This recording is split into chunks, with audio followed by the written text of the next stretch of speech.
Tassiana.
Olá, Jorge.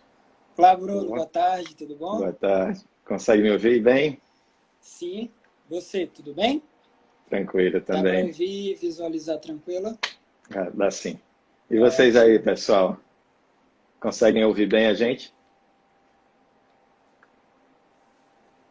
Só responder para a gente só ver se está tudo legal. Ok.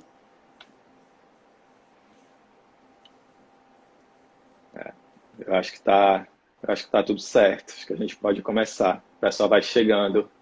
Beleza. O pessoal vai chegando. Então, pessoal, essa é a nona live do LACAPS. O LACAPS ele vem fazendo uma série de lives dentro dessa temática que o laboratório trabalha de comportamento motor. E, e toda quarta-feira, às 17 horas, a gente tem um convidado especial de uma instituição, de diversas instituições do país. E hoje é a nossa nona live já, né? A pandemia está se estendendo, a gente está continuando com esse trabalho. Então, eu me chamo Bruno Macedo, para quem não me conhece, sou professor da Universidade Federal de Alagoas e pesquisador do LACAPS. Hoje a gente vai falar com o professor doutor Jorge Lopes Cavalcante Neto. O Jorge, ele é professor de Educação Física, ele tem doutorado em Fisioterapia pela Universidade Federal de São Carlos. Ele realizou parte dos seus estudos de doutorado na Universidade de Rabot, me corrija se eu estiver errada, que é holandês, né? Da Nunca a Holanda, gente vai chegar perto da da pronúncia pronúncia exata, deles, mas né? tá tranquilo, tá tranquilo. Lá na Holanda. E atualmente é professor do curso de Educação Física da Universidade do Estado da Bahia e da especialização também em atividade física para pessoas com deficiência. Além de ser professor permanente do programa de mestrado profissional em saúde coletiva da mesma instituição. O Jorge, ele é líder do grupo de estudos, pesquisa e extensão em educação física e atividade adaptada. Também é coordenador de um laboratório, né, laboratório de avaliação e intervenção em atividade motora adaptada, e vem desenvolvendo trabalhos dentro dessa temática do transtorno de desenvolvimento da coordenação, realidade virtual, comportamento motor, qualidade de vida, enfim, esse amplo espectro aí que a gente trabalha dentro da atividade física adaptada. Isso aí. E eu gostaria muito, Jorge, de agradecer, né, você ter aceito o convite do LACAPS. A gente sabe que, mesmo durante a quarentena, a gente tem diversas outras atribuições e atividades, e você ter tirado esse tempo para conversar com a gente sobre esse assunto. Um assunto que nem você já conversou comigo, que é muito desconhecido ainda, né? De vários Verdade. pesquisadores, inclusive aqueles da área do comportamento motor. E então, eu queria começar por essa questão, né?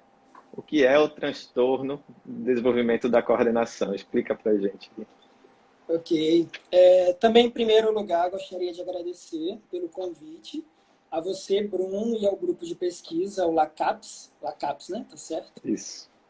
Por essa oportunidade de estar podendo falar um pouquinho sobre TDC, né? Uma temática que eu particularmente sou apaixonado e tenho me debruçado nos últimos anos, mas a gente ainda tem muito o que aprender, muito ainda o que pesquisar sobre. Então, quanto mais a gente puder estar dialogando como um momento como esse, vai ser muito bom para a área, vai ser muito bom para todos os profissionais que vão poder saber um pouco mais sobre isso e talvez ter um olhar um pouco mais crítico quando vê algumas crianças com essas características, sem a ideia de sair diagnosticando ninguém, né? Porque ultimamente as pessoas estão tendo a mania de sair diagnosticando todo mundo, mas não é essa a ideia.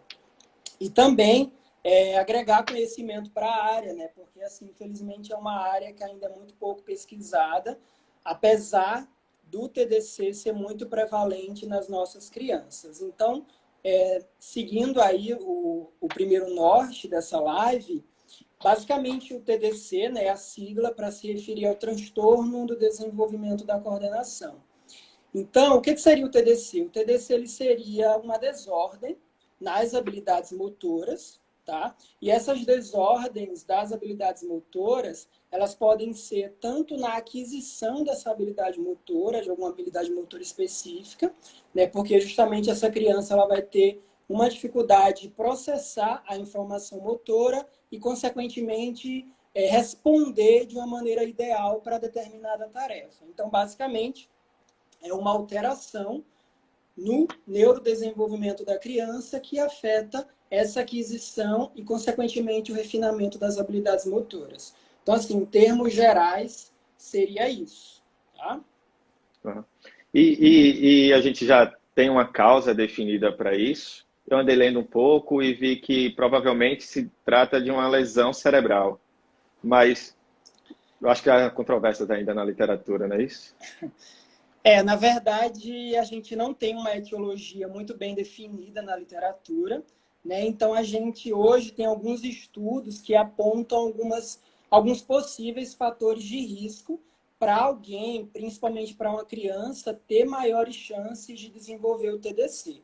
Né? Então, assim, o próprio processo de diagnóstico do TDC é muito complexo, porque ele envolve uma heterogeneidade de fatores.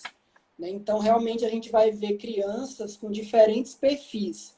Por mais que a cerne da questão seja na questão da aquisição das habilidades motoras, a gente vai observar a criança que vai ter um perfil de uma dificuldade muito maior em habilidades que exigem coordenação motora grossa. A gente vai ter um perfil de criança que vai ter uma dificuldade muito maior em tarefas que exigem muito mais habilidade motora fina, ou as duas coisas em conjunto, né? A grande questão é, essa criança, ela tem essa alteração na questão das habilidades motoras e essa alteração ela precisa interferir nas atividades de vida diária dela e também, consequentemente, nas atividades acadêmicas, de lazer e esportivas dessa criança. Né? Então, assim, daqui a pouquinho eu vou falar como é que se dá o critério diagnóstico, porque ele é dividido em 4 fatores. Então, a gente não pode preencher somente o fato da criança ter um problema de coordenação motora, um problema na aquisição de habilidades motoras. Ou Existem seja, 4 fatores que são interrelacionados. Então, para a gente dizer que a criança tem de fato TDC, ela precisaria preencher esses 4 fatores. Tá? ou seja, não é só a dispraxia que caracteriza o transtorno do desenvolvimento da coordenação. Tem outros fatores além da... Foi bacana você tocar nesse termo dispraxia, porque é justamente o termo que muitos profissionais adotavam até meados da década de 90, né, quando um grupo de pesquisadores se reuniram e eles uniformizaram o termo transtorno do desenvolvimento da coordenação para se referir melhor a esse perfil de alteração neuromotora dessas crianças. Não quer dizer que o termo dispraxia ele deixou de ser usado, mas é como se ele fosse uma visão muito mais geral da coisa. e aí a gente tem uma classificação mais específica dentro das dispraxias, que é o TDC, né? Então, desde então, se uniformizou utilizar essa nomenclatura para facilitar tanto os processos de avaliação como de intervenção com essas crianças, tá? Só voltando para a questão das causas e consequências, como você falou, tem estudos realmente que mostram, vem mostrando com cada vez mais força, que realmente a criança com TDC ela tem uma alteração a nível de córtex. Então, já tem estudos fazendo mapeamento que ela tem uma hipoativação quando ela, por exemplo, está realizando alguma tarefa, tanto de ordem cognitiva como uma tarefa motora, né? Geralmente, tarefa que envolve habilidades manuais, porque ainda os estudos não têm tanto suporte para, por exemplo, investigar a ativação cortical durante uma atividade aeróbia, por exemplo, que é uma curiosidade minha saber, né? Mas, enfim, então esses estudos eles vêm mostrando que, por exemplo, ela realmente tem uma lentidão no processamento da informação cortical, principalmente em áreas de associação, que é basicamente parietal, frontal e pré-frontal, né? O que explica, por exemplo, essa criança, na hora de executar uma tarefa, por mais que ela entenda como é a tarefa, mas parece que tem um delay. Então, ela consegue realizar, só que ela realiza num tempo bem mais inferior do que os seus pares em desenvolvimento típico, e geralmente ela falha na finalização da tarefa. E esse processo de feedback que ela precisa ter para entender o erro dela, ele é muito mais demorado, porque justamente ela tem uma dificuldade maior da questão de criar a imagem motora a nível cortical, né? Então, assim, quem estuda comportamento motor sabe que o processo da imagem motora é fundamental para a gente ficar cada vez mais habilidoso. Então, essa criança ela vai precisar de um tempo muito maior para processar essa informação e ela vai aprender a realizar aquela tarefa que alguém está propondo para ela.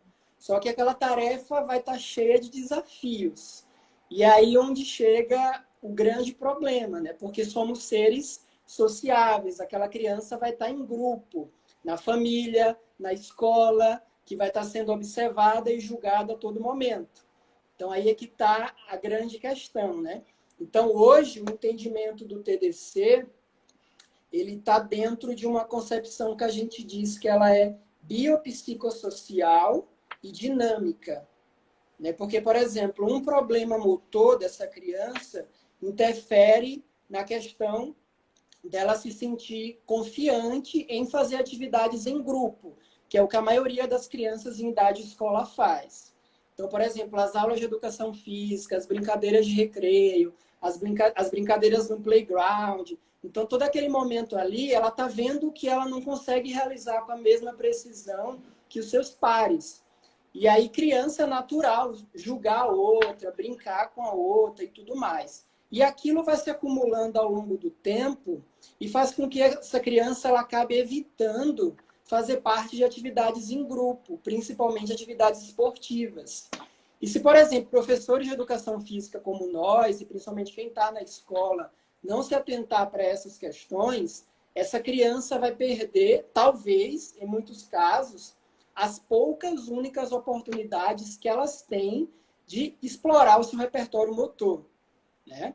Isso aí, ao longo do tempo, vai fazendo com que ela prefira atividades muito mais sedentárias e atividades individuais. Isso vai virando um ciclo vicioso, né? E a partir do momento que ela se torna mais sedentária, ela começa a ter mais algumas questões, maiores riscos de problemas de saúde. Tanto é que a gente tem aí um corpo de estudo já mostrando que elas são muito mais suscetíveis a serem sedentárias, propensas a sobrepeso e obesidade, né? E, inclusive, tem um estudo meu, e cada vez mais tem estudo mostrando isso, que elas começam a ter alterações cardíacas, cardiovasculares, né? Que a longo prazo isso pode ser muito perigoso. Aliado a isso, aquela questão dinâmica do ciclo vicioso faz com que essas crianças, como elas têm um comportamento mais individual e elas são rotuladas sempre de descoordenadas, incapazes, elas acabam se isolando e isso faz com que elas tenham uma autoestima muito baixa, a ponto de alguns estudos recentes estarem mostrando de que elas têm um risco muito maior de problemas de saúde mental, como, por exemplo, maior sintomatologia depressiva e de ansiedade. Então, eu tenho alguns estudos já mostrando isso. A gente conduziu uma revisão sistemática que realmente atestou significativamente que essas crianças têm um risco maior. A gente fez uma pesquisa de campo com crianças brasileiras, porque, como eu falei, os estudos ainda são muito Estão poucos, andando, né? São poucos grupos no Brasil que estudam o TDC, que se debruçam realmente, de fato, a estudar o TDC. E a gente observou que, assim, a gente não encontrou grandes diferenças como a nossa revisão encontrou. A gente achou que, pelo menos no local onde foi feita a pesquisa, todas aquelas crianças estavam em risco maior para essa sintomatologia, independente da condição motor ou não. Só que a gente percebeu também que parece que quando ela vai ficando mais velha, esse risco ele é muito maior por conta da condição motora. O que a gente pode atribuir, que é muito mais pela questão de que uma criança mais velha, ela consegue perceber muito mais a sua limitação motora ou a sua desvantagem em relação aos seus pares, o que faz com que ela já consiga internalizar muito mais esses problemas. Ô Jorge, a gente colocou ontem aqui nos stories no Instagram um quadrinho de perguntas, né? E Ótimo. o Vinícius Tenório, ele perguntou como a coordenação motora pode influenciar na capacidade cognitiva dos indivíduos, que eu acho que é mais ou menos isso que você tocou nesse ponto, né? Sendo uma lesão, provavelmente, né? Uma lesão em algumas regiões do cérebro, a associação, há estudos que mostram essa comorbidade entre, por exemplo, o TDC e deficiência intelectual, ou TDC e outro tipo de comorbidades cognitivas que possam interferir? Excelente, Bruno, excelente colocação. Para poder responder de uma maneira muito mais clara, foi Vinícius, né? Foi Vinícius A Tenório. enquete do Vinícius e a sua colocação também, eu volto lá para a questão diagnóstica. Então, assim, hoje, a gente tem assim como consenso os critérios diagnósticos que são definidos pelo DSM-5, que está publicado desde 2013. Então, esses critérios, eles são, como eu falei, 4. Então, a criança, o primeiro deles, a criança ela precisa ter um desempenho motor significativamente inferior à sua idade cronológica e às suas oportunidades de prática. Esse desempenho motor inferior ele precisa interferir na funcionalidade para desempenhar atividades de vida diária, acadêmicas ou de lazer. Tá? E essas características elas precisam ter surgido desde das primeiras idades dessa criança, apesar do diagnóstico formal ele somente ser recomendado a partir dos 6 anos, mas é interessante que esses sinais eles possam ser observados desde as primeiras idades da criança. E o último, que preenche muito bem essa sua colocação, é que esse comprometimento motor ele não pode ser explicado nem por deficiência intelectual, nem por deficiência visual, nem por qualquer outra condição neurológica conhecida. Então, por exemplo, se a criança ela já tem um diagnóstico de PC, de paralisia cerebral, então isso pode ser uma consequência, a questão motora pode ser uma consequência da paralisia cerebral. Então, o TDC, que a gente chama TDC puro, ele precisa preencher esses 4 critérios. Por conta desse último critério, o que acontece? O TDC ele é também referido na literatura como sendo uma co-ocorrência de outros transtornos, como, por exemplo, é comum a gente ter TDAH mais TDC, TEA mais TDC, que é muito comum. Mas, assim, a gente precisa diferenciar que esse comprometimento motor, ele não é devido a essas outras condições. E voltando à questão cognitiva, o que é que acontece? Apesar do TDC ele ser genuinamente uma classificação neuromotora, do neurodesenvolvimento infantil, como está lá, tanto no DSM como no ICIF, nesses estudos de mapeamento a nível cortical, já foi documentado que essas crianças elas têm um problema em áreas cognitivas, tá? Mas isso não implica dizer que são crianças que têm um funcionamento intelectual abaixo de uma média estabelecida, como, por exemplo, o que a gente vê nos testes de QI, tá? Então, significa dizer que, por exemplo, como ela tem esse processamento, digamos assim, mais limitado em áreas de associação, ela acaba tendo uma dificuldade muito grande daquela memória de trabalho e daquela questão da imagem motora, né? Ou da imagem do movimento, da imagem da tarefa, que são basicamente elementos cognitivos. Tá? Tem estudo, Bruno, mostrando o seguinte,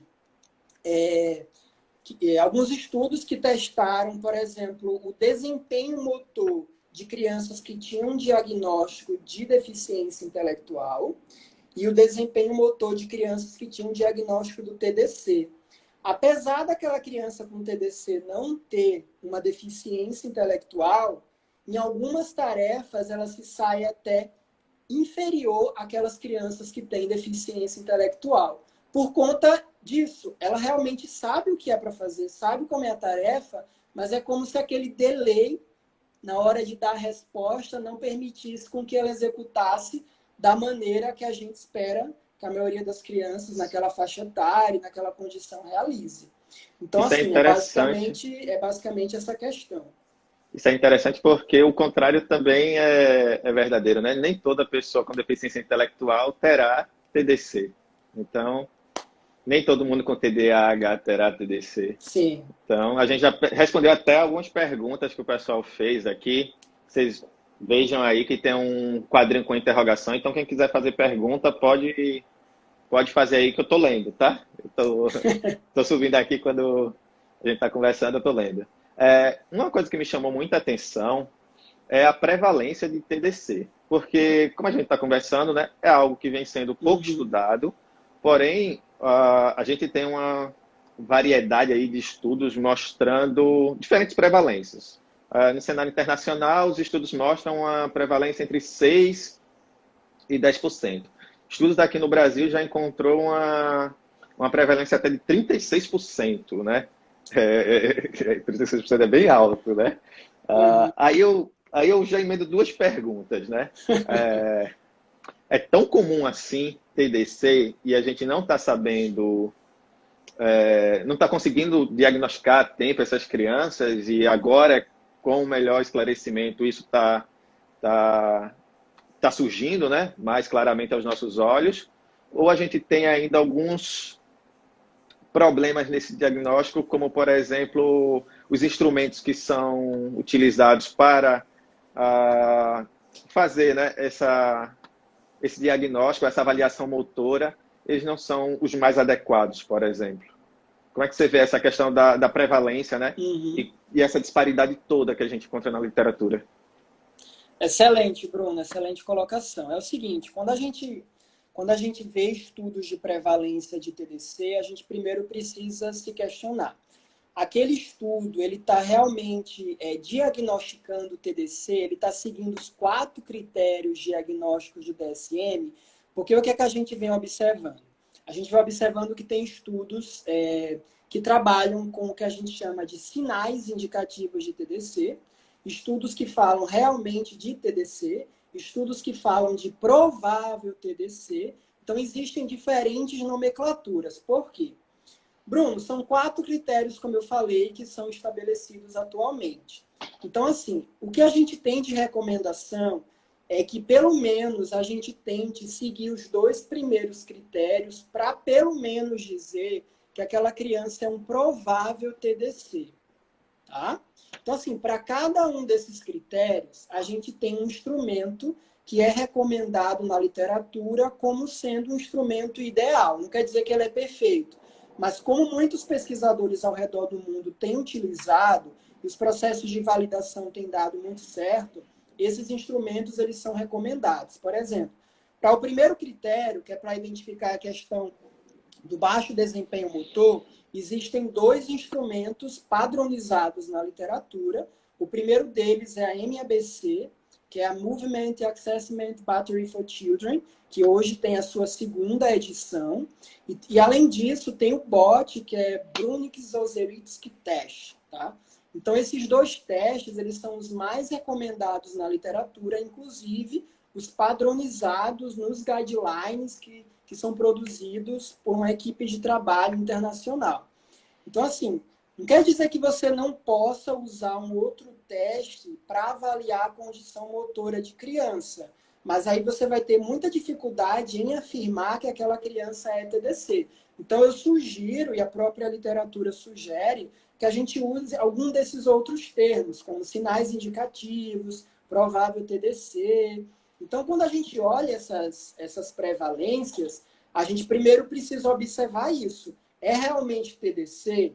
E outra coisa, dentro desses testes, existe o que a gente chama de TDC severo e o que a gente chama de TDC moderado, que é uma nomenclatura que foi criada para facilitar realmente os pesquisadores. Por exemplo, se o ponto de corte que a criança atingiu nesses testes for abaixo ou até o 5º percentil, tá? Tanto da MABC como do BOT, eu posso dizer que é uma criança com TDC severo.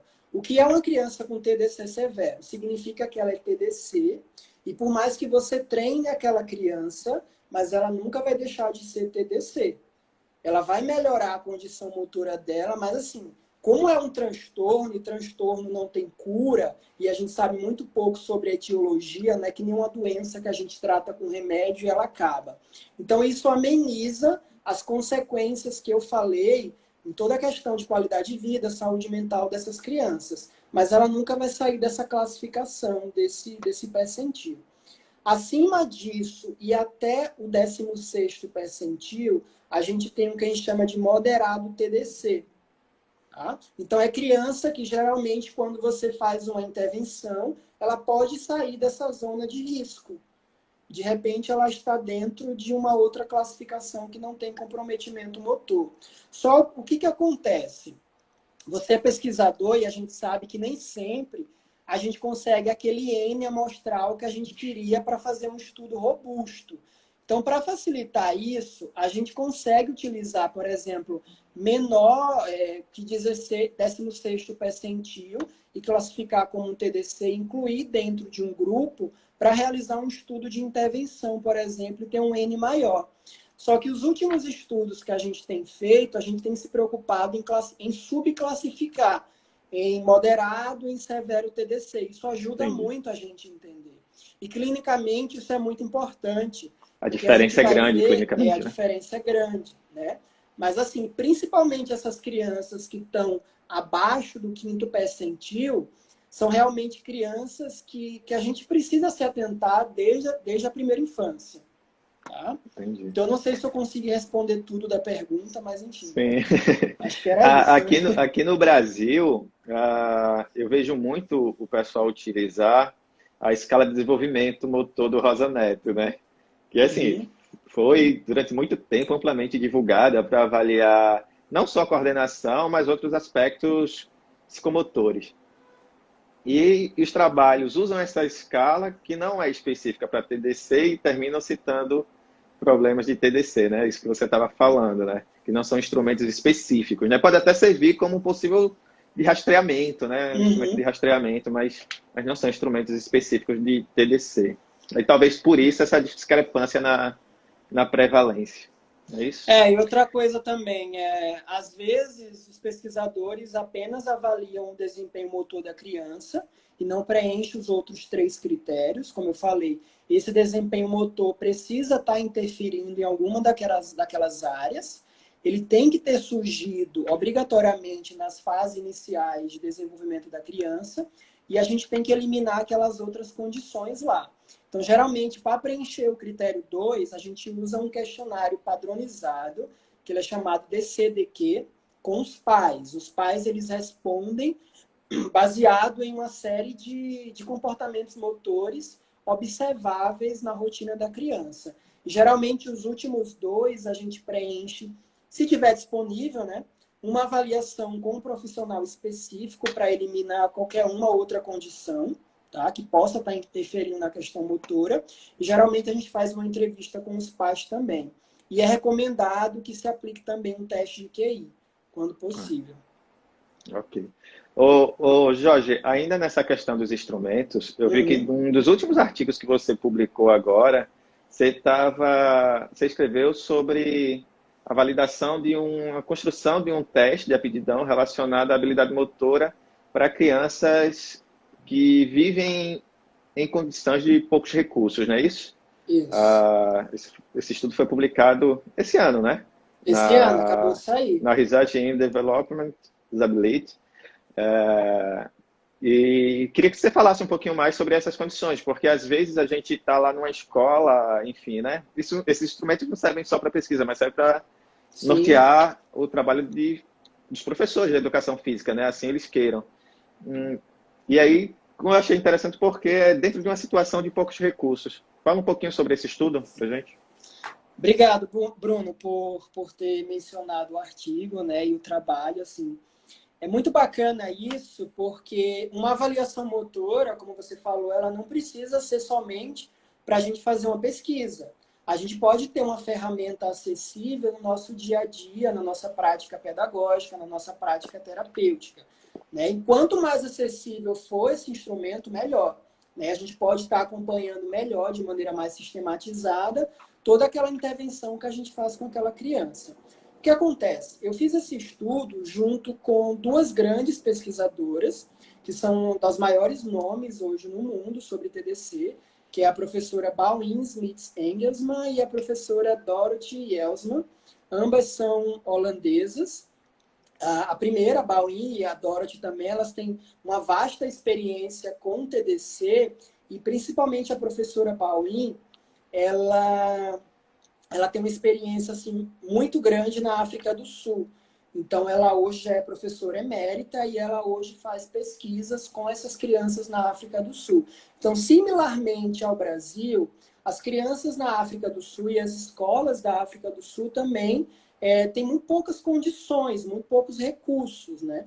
Então, por exemplo, a MABC que eu falei é um instrumento considerado padrão ouro.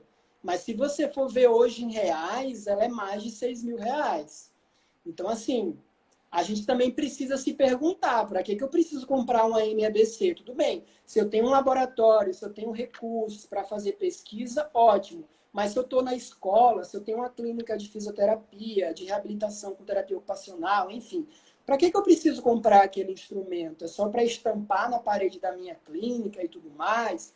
Enfim. Então, isso é uma coisa que eu gosto muito de pontuar. E aí eu tive a oportunidade de conhecer elas durante meu doutorado sanduíche. E ainda em São Carlos, durante o meu doutorado, a gente fez um outro projetão, né? Então, eu finalizei o meu doutorado praticamente fazendo um outro doutorado. Então, foi muito bacana, apesar do cansaço. Eu acabei de voltar da Holanda em julho de 2018.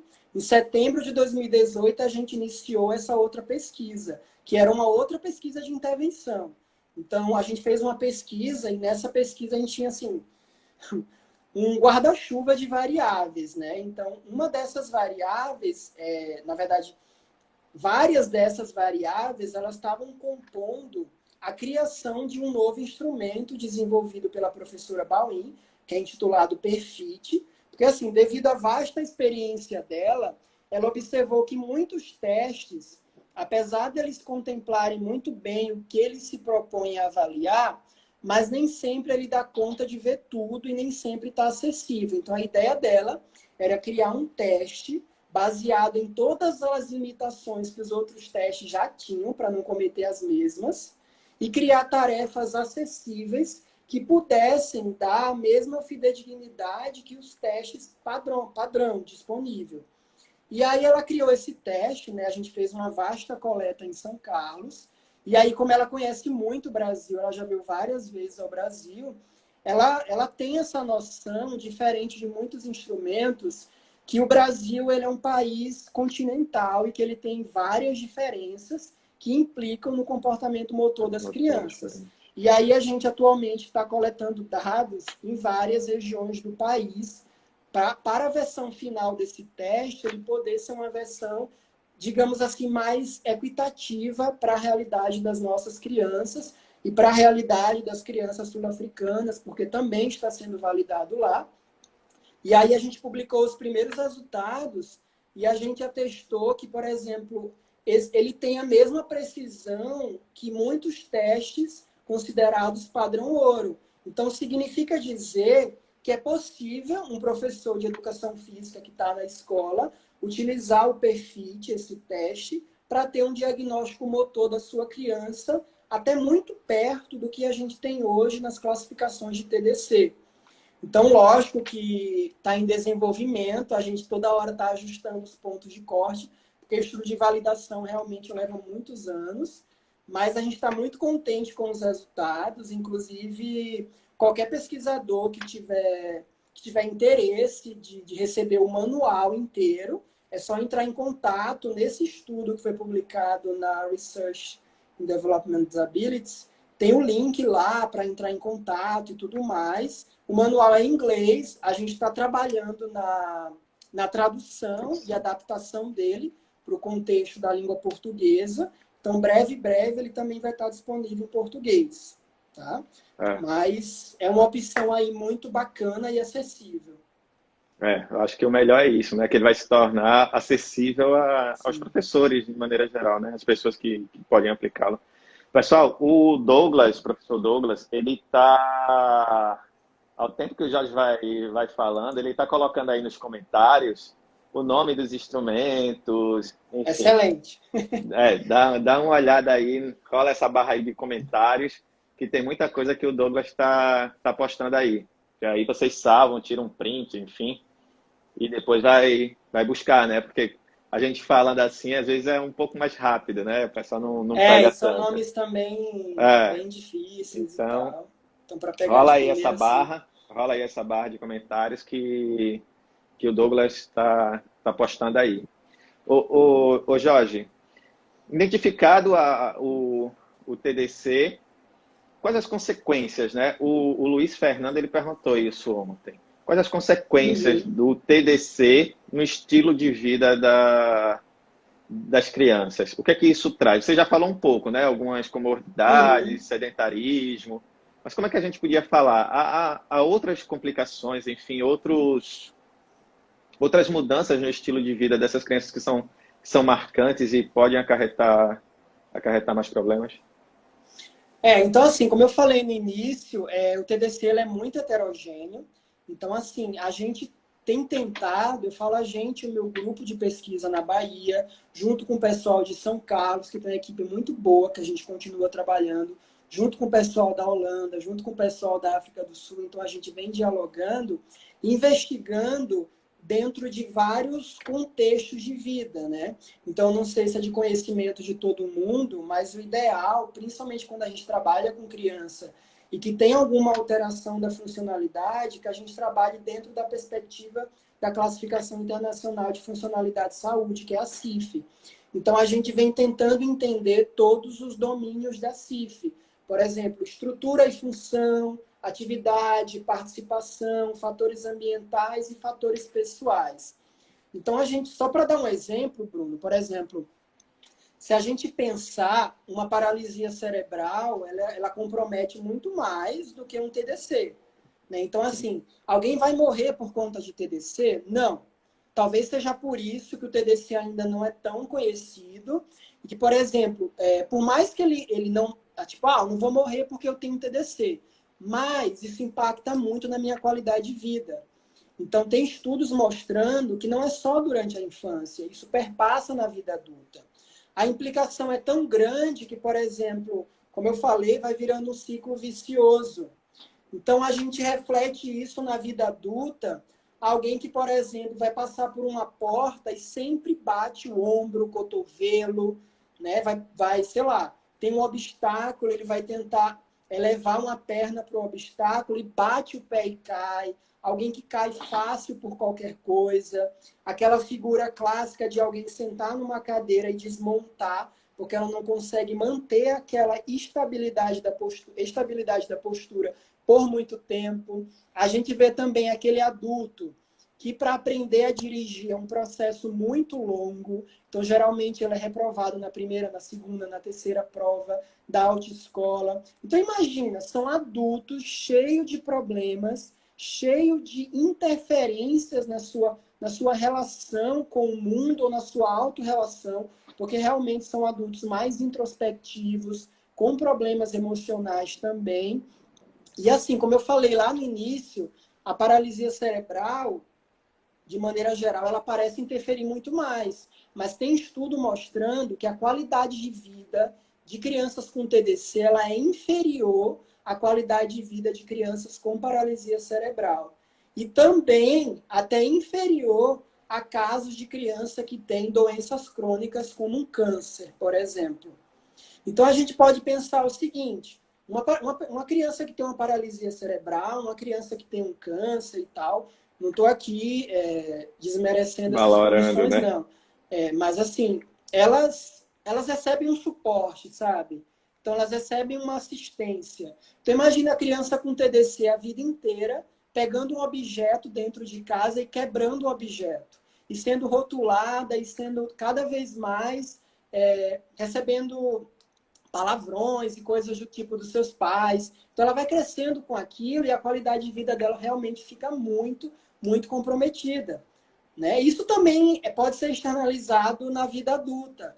Você está ali numa empresa trabalhando e teu chefe, teu patrão quer que você responda rápido alguma coisa, pegue alguma coisa rápido, execute uma função rápida e, às vezes, essa questão motora te impede de fazer isso.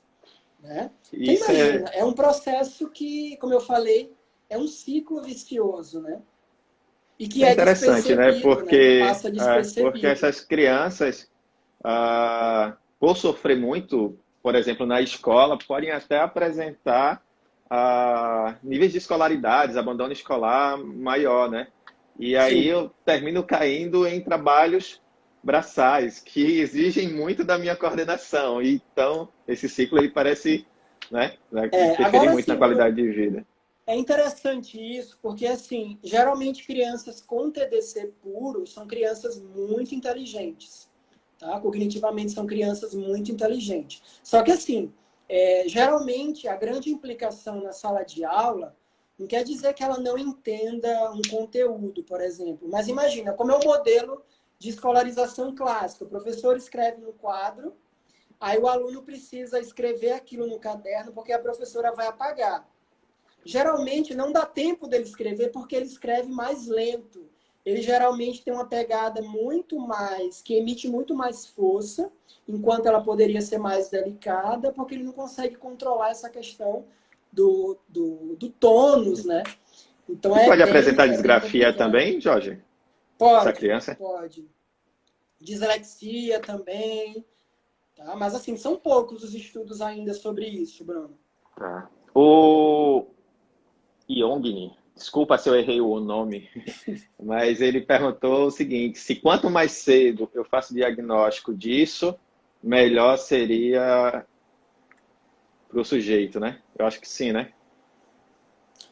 Então, assim, o diagnóstico formal para a maioria das condições do neurodesenvolvimento, ele somente é fechado a partir dos 6 anos, né? Geralmente 5, 6 anos. Tanto para, por exemplo, um TEA, como um TDAH, como o próprio TDC. Mas antes disso, a gente precisa, se, por exemplo, pais, professores observarem esses sinais, essas características, eles precisam receber uma intervenção precoce, sim. Tá? Mas muito antes de receber um diagnóstico formal de alguma coisa. Ah. Às vezes o difícil é que muitas vezes esse sujeito vai passar a vida sem receber, né? Esse diagnóstico É, sendo o atrapalhado, né? é. Então, assim, eu recomendo para os nossos colegas da educação física que se atentem, né? Como é que os modelos das aulas de educação física eles são realizados, né? Então, assim, se a gente observar uma situação de um jogo coletivo, geralmente é aquela criança que nunca pega na bola, por exemplo. Ela até consegue correr muito bem, que geralmente ela se sai muito bem em atividades individuais, Então, geralmente, uma criança com TDC opta, quando ela chega numa idade depois de 12 anos, geralmente ela prefere uma arte marcial ou prefere um atletismo, porque ela não precisa lidar com os pares, né? Então, esse lidar com os pares é muito traumático para essas crianças.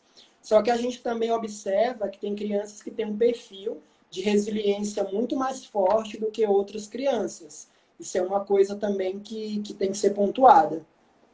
Ô Jorge, tu publicou esse ano também um estudo na revista Motriz, não foi? Sobre estilo de vida de Isso, crianças com isso. TDC. Acabou de Aponta um sair. pouco do. Eu li o Lattes e li os artigos. Massa, velho. Dá pra gente um pouco desses resultados, desse. Se o pessoal quiser ler depois, né? Uhum. Foi um estudo que eu fiz durante o meu doutorado, que a gente investigou, né, traçou, na verdade, o perfil, é um estudo mais descritivo, né? Traçamos o perfil de estilo de vida dessas crianças, né, comparado às crianças que não têm um diagnóstico de TDC. A gente fez todos os procedimentos que eu falei de diagnóstico, e aí a gente comparou essas crianças, e a gente observou, a gente queria observar como é que estava o estilo de vida delas em atividades realizadas dentro e fora de casa. A gente não encontrou assim grandes diferenças significativas, também a amostra não foi tão grande, mas a gente observou um resultado bem interessante, principalmente na questão das tarefas.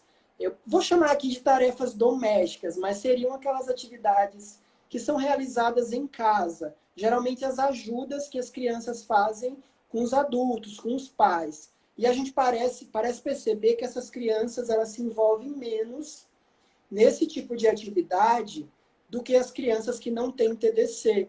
Então a gente parece assim, a gente sugere, na verdade, que é um estudo mais descritivo, a gente apenas está gerando algumas hipóteses, né? Que essas crianças parecem necessitar de um envolvimento parental muito maior, muito mais forte. Então, junto com o que a literatura tem documentado, é muito bacana que os pais eles estejam atentos a essas características, eles possam envolver essas crianças nessas atividades também realizadas dentro de casa. A gente está num momento agora totalmente atípico, né? Então, eu acho por exemplo, quem está em casa e percebe que a sua criança tem alguma dificuldade de, por exemplo, realizar atividade física com bola, ela tem uma maneira descoordenada de correr e tudo mais. Trabalha junto com essa criança, brinca junto com ela, envolve ela nas tarefas que você está fazendo, logicamente se atentando para a especificidade da ação e da faixa etária da criança, né? Mas o importante é que essa criança se sinta útil, motivada e envolvida na atividade, porque são crianças que geralmente se sentem muito frustradas, se sentem muito incapazes e à parte das outras crianças. Então, o quanto mais os pais puderem engajar essas crianças nessas atividades, melhor. Aí o Luiz Fernando perguntou ontem, essa tríade, família, ambiente e escola, né? Como é que ela influencia dentro desse estilo de vida? E eu iria um pouco mais além, já para a gente entrar em outro tópico, seria o tópico final, que o nosso tempo está já acabando. Como essas pessoas podem intervir, né? Eu, enquanto professor de educação física lá na escola, como é que eu posso intervir dentro do seu olho e percebo que tem alguma coisa diferente com aquela criança e que talvez, né, eu não vou diagnosticar, né, porque eu tenho que fazer os testes, mas que talvez essa criança tenha TDC, ou então essa criança chega já com diagnóstico de TDC. Como é que a gente pode fazer isso, né? Os pais também, enfim. O que é que se tem hoje de intervenção em relação ao TDC? Ótimo. Sobre a questão da tríade, primeiro, eu queria dizer assim, isso é fundamental. Então, hoje, nenhum modelo teórico entende mais o ser humano como uma única faceta, né? Então, quando a gente olha o ser humano, independente da nossa área profissional de atuação, seja um professor, seja um médico, seja um fisioterapeuta, enfim, qualquer profissional que trabalhe com o ser humano, ele precisa entender que o ser humano ele é realmente essa questão biopsicossocial. Então, você precisa pensar nessa perspectiva dinâmica, né? Então, assim, Bruno, no Brasil a gente não tem esse diagnóstico formal de TDC. Então, dificilmente alguém vai receber uma criança e vai Com dizer, olha, ela TDC. tem um diagnóstico de TDC. Diferente quando a gente observa de outros estudos, que a gente vai olhar lá na metodologia dos artigos e tem as crianças foram recrutadas em uma clínica especializada, bababá, nesse sentido. No Brasil é muito difícil isso, né? Tanto é que é um termo muito desconhecido, ainda até para profissionais médicos, para fisioterapeutas, para terapeutas ocupacionais e para professores de educação física. Então, um termo muito desconhecido que a gente precisa ampliar esse conhecimento. Tá? Então, assim, pensando nas intervenções, o que é que acontece? Tem uma revisão sistemática que foi publicada alguns anos atrás, que ela deixou claro o seguinte: essas crianças precisam de uma intervenção. E que qualquer tipo de intervenção é melhor do que elas não fazerem nada. E depois começaram a surgir outros estudos com intervenções mais específicas. Só que assim, eu te digo, a gente ainda precisa de mais estudos randomizados, controlados, para a gente poder ter uma força maior dessa evidência. Mas o que a gente tem hoje fornece o seguinte: existem alguns modelos de intervenção que são mais usados. Então, assim, eu vou classificar em dois grandes modelos. São aqueles modelos que centram na tarefa e são aqueles modelos que centram muito mais na questão das habilidades. Então, esses modelos centrados na tarefa, eles parecem ser melhores. Como é que esses modelos funcionam? Então, por exemplo, eu entendo que a minha criança ela precisa melhorar uma habilidade de arremesso. Então, eu tenho que propor uma atividade específica para melhorar aquele arremesso. Então, esses modelos mais gerais, que envolvem muitas habilidades ao mesmo tempo e muitas tarefas ao mesmo tempo, eles não têm um peso tão grande como esses modelos de tarefa específica. Então, hoje, o que se tem documentado na literatura como sendo o efeito mais forte de intervenção é o que a gente chama de treinamento ou atividade focada na tarefa específica. Então, se eu quero melhorar X habilidade, a tarefa ela tem que ser específica. E o que acontece? Se a criança não está conseguindo realizar a tarefa, eu tenho que pensar em modificar a tarefa. Tá? Então, assim, dentro do campo do comportamento motor, a gente tem um termo que a gente chama de restrições da tarefa. Então, eu preciso ver quais são as restrições que aquela tarefa está impondo para a criança ter o produto final, que é desenvolver a tarefa. E aí eu vou modificando espaço, tamanho de bola, peso do objeto, tempo de execução e por aí vai. Tá? Então, esse é o modelo mais forte que a gente tem. Outro modelo, que apesar da gente também não ter uma evidência tão forte, mas as evidências, elas são, o efeito disso clinicamente é um efeito mais moderado, são as atividades que utilizam os videogames ativos, aqueles baseados na realidade virtual não imersiva, né? Que geralmente o que a gente vê popularmente é o Xbox Kinect ou o Nintendo Wii. Infelizmente, Inclusive, o Nintendo Wii parou de ser fabricado, que é uma pena. Daqui a pouco o Kinect também vai deixar de ser fabricado. Mas pode falar, Bruno, eu complemento. não, inclusive você publicou também sobre isso, né? Você está com um projeto de pesquisa ou um programa de pesquisa para estudar justamente a intervenção através de realidade virtual em crianças com TDC, né? O meu doutorado ele foi sobre isso. Na verdade, o meu doutorado eu me inquietei muito porque eu estava lendo e eu via que a realidade virtual, os laser games, os videogames ativos, eles eram intervenções muito usadas com essas crianças, mas a gente ainda não tinha um estudo comparando esse tipo de intervenção com aquela de tarefa específica sem realidade virtual. Então, no meu doutorado, o que foi que eu fiz?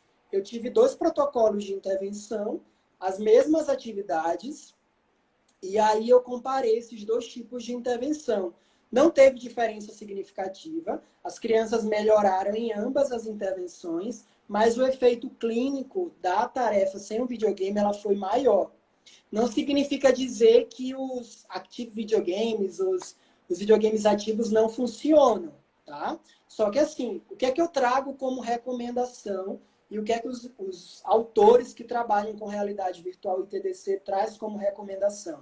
Que elas sejam trabalhadas de maneira conjunta no processo de intervenção.